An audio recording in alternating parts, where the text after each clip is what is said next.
getting consumers involved in this, where they prefer the product that's the clean product when they're buying a car, when they're buying any product, and changing their food consumption. You know, even if they don't go all the way to be a vegetarian, they can eat less beef and more chicken, or less chicken and more fish. You know, they can moderate a bit, and you know, we know that also has some health benefit as well. Not only that, मैं तो कहता हूँ vegetarian में भी सोचने की improvement जरूरी है। वेजिटेरियन में जैसे मिलेट, मैं यूएन के साथ मिलकर के मिलेट ईयर मनाया। मिलेट का फायदा यह है कि एक तो बिल्कुल बंजर भूमि में मिलेट पैदा होता है, मिनिमम पानी चाहिए, कोई फर्टिलाइजर नहीं चाहिए, और ये सबसे उत्तम प्रकार का फूड है। ये सुपर फूड है। अगर हम मिलेट को प्रमोट करते हैं तो वेजिटेरियन होने के बावजूद भी बहुत सी चीजें हैं जो ज्यादा नुकसान करने वाली है, उसमें भी अगर मिलेट पर शिफ्ट करते हैं तो बहुत फायदा हो सकता है। Yeah, when I was in Odisha, they were talking about how millet had been popular a long time ago, and then it came out of favor, and now there's a joint program with the foundation and the government. It's coming back up, and they even took me to some shops where the women were there showing these very nutritious, and actually they tasted good to me, millet crops. So that's a good message for the world. मैं देख रहा हूँ जी, millet में इतना बढ़िया production आना शुरू हो गया, अच्छी अच्छी कंपनियां मिलेट प्रोडक्ट में आ गई, और एक प्रकार से उसका वैल्यूएशन हो गया। मैं और कॉमन अब फैशन हो गई। हमारे यहाँ 5 स्टार होटल में जाइए तो मिलेट का मेनू अलग देते हैं, नॉर्मल वेजिटेरियन फूड का मेनू अलग देते हैं, और ज़्यादातर लोग मिलेट मेनू और उसके कारण मेरे छोटे किसान की इनकम भी बढ़ी है और पानी बहुत बचत हो रही है, तो बहुत बड़ा फायदा होने लगा है। Well, during the pandemic,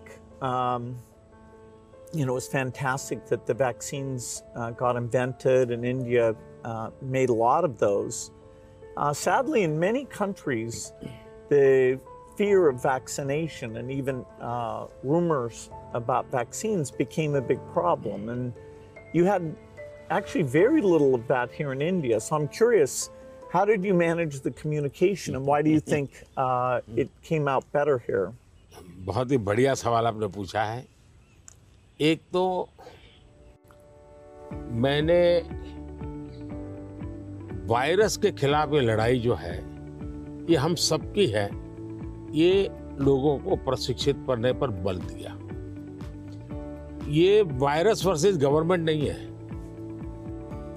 ये लाइफ वर्सेस वायरस की लड़ाई है। ये पहली मेरी फिलॉसफी थी। दूसरा, मैं डे 1 से कम्युनिकेट करने लगा सबसे डायरेक्ट मेरे देश के लोगों से बात।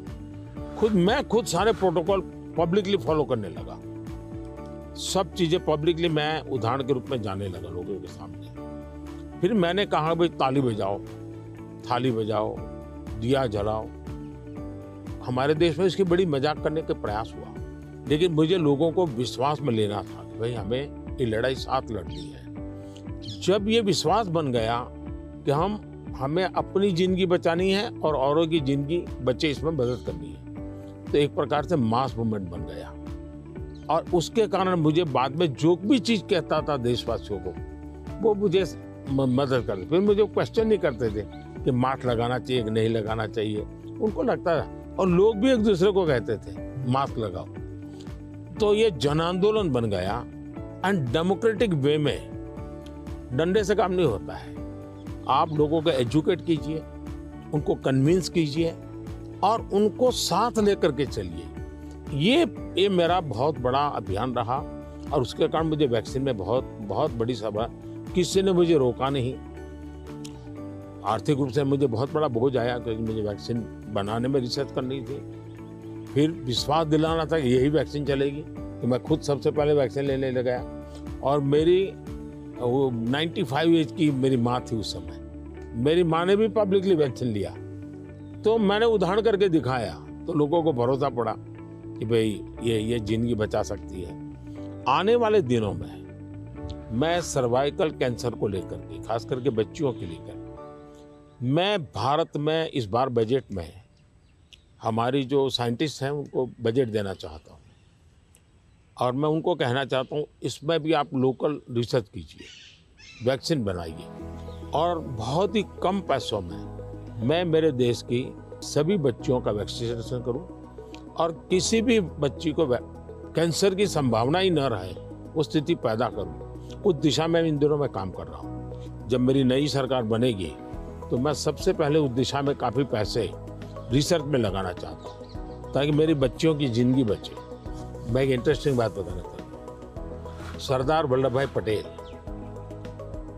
1930 के आसपास अहमदाबाद म्यूनिसिपल कॉरपोरेशन, उस समय नगर पालिका होती थी, उसके मेयर थे और उस समय एक एपिडेमिक की स्थिति पैदा हुई, वैक्सीनेशन करवाना था। कुछ लोगों ने रिलीजियस कारणों से उस समय वैक्सीन लेने से मना कर दिया, रेजिस्ट किया। तो सरदार वल्लभ भाई पटेल ने बड़ा कड़ाई की और कंपल्सन किया कि भाई मुझे सारे की जिंदगी बचानी है। यानी ये रेजिस्टेंस दुनिया के हर देश में सदियों से चला आ रहा है, लेकिन अगर उसको ओपन अप करके हम करें तो शायद ठीक हो जाता है। तो मैंने सुना है कि